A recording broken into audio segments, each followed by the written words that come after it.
first an excuse from my side. When preparing the presentation, I wasn't aware at all about the fact that it was only 10 minutes.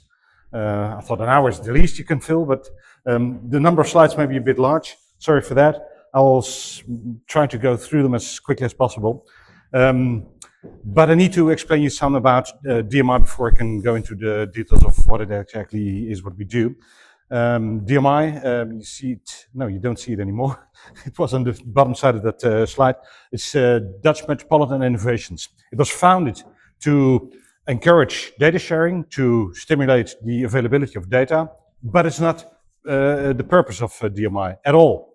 It's a condition we need to be fulfilled in order to be able to use data for all kinds of implementations regarding metropolitan innovations, regarding sustainable mobility. So it's good to realize what we are coming from, where we're coming from, so that you can understand what it is, what we are actually doing now, what our decisions are being influenced at. So these 4 topics I'd like to touch, if time allows. What is it? Well, some short characteristics. Currently over 100 organizations, which all have signed the ecosystem agreements, and that, amongst other things, entitles them to use the PDX, or obligates them to use the PDX product data exchange, an abbreviation, in order to share and exchange their data and services. And they shared the common goal of contributing to the development of smart, sustainable urbanization and mobility innovation. Quite a lot of people associate us mainly with mobility. DMI is about far more than that. The sustainable urbanization does require you to be involved in water, energy, geography, housing, social characteristics, you name it. It's a lot more than only mobility. As said, 100 organizations. Be aware, it's not only private companies. There are quite a lot of municipalities involved, even some ministries. As you'll understand, the Ministry of Infrastructure and Water Management, but also 𝐵ZK, for which I don't know the English name, to be honest, Binnenlandse Zaken. Knowledge institutions like TNO, but also universities, and of course the private organizations. Or if you take another cross-section, 25 organizations of these have been contracted, do receive a co-funding of National Growth Fund, whereas some 80 plus don't at all. These 25 are selected in the tendering procedure. The origin of DMI is a tendering procedure where these 25 have been selected in order to realize whatever it is they offered. It was a diversity of offerings. Some of them did offer the PDX components, so the core technology of the data sharing. Others offered a management tool in order to decide what's the best place to start a hub, to found a hub. Or you can think of building, circularity in building. There's an offer relating to encouraging and organizing the circularity of building materials. A wide diversity of offers. These are the contracted parties until, what is it, October 2028. They will be spending in all together 85 million euros in order to achieve their innovation projects, to achieve their goals, and implement these in at least 5 municipalities that are participating in DMI. So it is a combination of organizations that legally do have to realize things, and the majority that do want to realize things, which is a very interesting combination. It gives you a real positive motivation, and you feel when you're in the DMI Center in Amersfoort, where all participants are free to use the facilities. You can feel the energy and the networking, which happens automatically when you're at the coffee machine.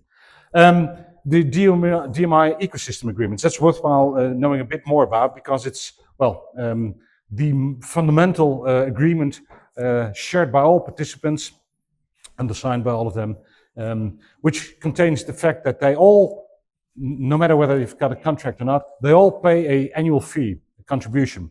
Smaller ones, 2.5K, larger ones, 10K. So they are really encouraged to take and to participate. because they do it voluntarily. Another part, which is probably differentiating DMI from quite a lot of other activities, is that each participant has the obligation to provide to each individual other participant commons. This year for a value of up to 2.5K. This entitles every other participant to benefit from what you've got to offer. Sample your data, see what it is that they could potentially benefit from. It's not intended to be used commercially, but sampling is indeed exactly what it is. It encourages everybody to look in the catalog of the other participants to see what is it kind of company, what is it that they're offering. Can I benefit from them? Can they benefit from me? Can we jointly develop a new product? It's really encouraging. As I said, all can use the DMI Center for free of charge in Amersfoort, and the internal use of IP, which is resulting from government spendings, is free of charge as long as you're a member, because it's public money that needs to be spent within the ecosystem for the purpose it is being developed on. And each have got a vote in the Eco Council, which is the organization that is in the end managing the whole ecosystem. PDX, let's not make it too technical. I'm not going to explain you what iSHARE exactly is, but basically it is an intelligence lock between data and applications. That intelligence lock enables the data holder to decide who exactly is going to use or is allowed to use what data for what price, for what conditions, under what conditions. And the combination of these 5 services are being developed by a couple of companies that have been participating in the tender and jointly built this heart of the ecosystem when it comes down to the data sharing. This is our core value, our core mechanism, to be honest, but it's not what it's about. These are the supplies of the components, but it's good to realize that this data sharing mechanism is only a condition, it's only a means to an end. It's about data and it's about applications, mainly the applications, because do realize 85 million of the funding comes from National Growth Fund. Growth Fund is about outcome, is about societal outcome, economic outcome. That's what the applications are for. So DMI is a strange animal in that respect. It's not about data sharing, but data sharing is quite important. It is, as I said, not only about mobility, but it's about livability of cities, energy and water. Another cross-section, if you would like, a stack of functionality, where all the innovations can be, how to put this, can be located to a specific functionality, to a specific layer of functions that a municipality is using, and more to come, because it's, as the arrows indicate to the right side, it's ever more growing. Keep in mind, it's about a lot. It's about many to many, which is the essence of it all. And many to many requires, well, this is a proof it's many. It's not even up to date, I think. What do we use iSHARE for, given the fact that we're dealing with many to many data sharing and exchanges of means to realize applications?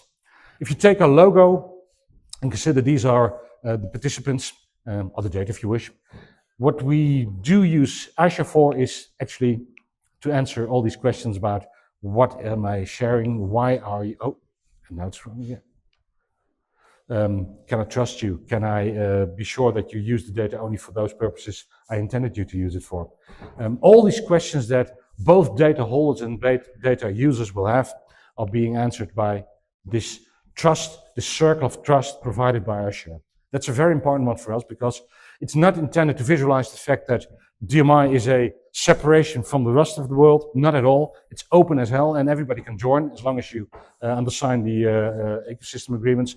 But it's about to indicate, to visualize that we have this circle of trust, and within the circle we trust each other, and you can be sure that you can deal with the other one in a reliable way, in a way that maintains your data sovereignty. That's trust is the main word for us to do business. It ends up in all kinds of applications. It's too much to go into all details of them, but what you need to realize is that on the vertical line, there are all the applications, not all of them actually, but the majority of the applications that are funded by NGF. On top of that, there's 80 organizations that have other applications, other innovations, have other offerings they can deal with other participants. On the horizontal line, you see the names of the municipalities that have ordered, if you wish, ordered a specific implementation. All these orange circles indicate that. All in all, it results in over 100 projects, firm implementation projects, where data sharing, where iSHARE is really taking place, where things are happening for real. And a wide diversity of activities makes it even more interesting, because then there is a strong cross-sectoral influence of the know-how on how to share data, the know-how on what to do with data. So you already see that there is a large effect of sharing knowledge because of the fact that this large group of people does participate in this DMI ecosystem. Timeline, well, what's important is that we actually started by signing the contracts October 24, and October 28 we'll have to end the NGF co-funding. It doesn't mean the end of DMI. All we're doing now is to make sure that we can continue with what we start. Otherwise, it would be lousy to start at all. And that was actually what I was about to tell you. This is one.